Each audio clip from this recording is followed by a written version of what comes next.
Hello' গাইছ, কি খবৰ আপোনালোকৰ?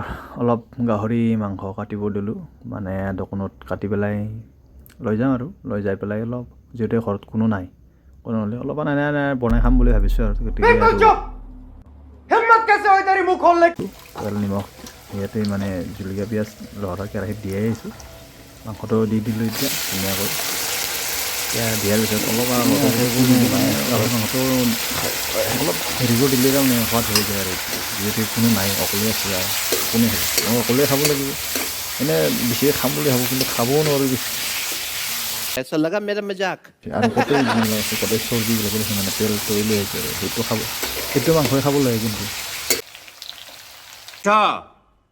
নহয়, মানে যিটো দাঁত মাংসটো হয় সেইটো তাৰমানে পটককৈ হজম নহয়।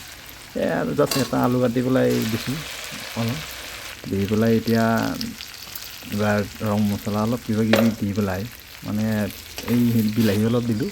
বিলাহী অলপ লটপটো কৰি পেলাই ভালকৈ সিজিব লাগিব দিছোঁ, নিসিজিলে আৰু বেয়া কথা হ'বতো। সেইটো সোৱাদটো অলপ বেলেগ হয়। আৰু আপোনালোকে যোনে ভিডিঅ'বিলাক চাই থাকে, কোনে কোনে গাহৰি মাংস খাই ভাল পায় মোক কমেণ্টত ধুনীয়াকৈ জনাই দিলেই হ'ল। এনেকৈ কি কৰিব লাগে অলপ আৰু জাষ্ট এটা কমেণ্ট দি পেলাই জনাই দিলেই হ'ল আৰু লগতে ছাবস্ক্ৰাইব, লাইক, শ্বেয়াৰ কৰি দিলেই হ'ল।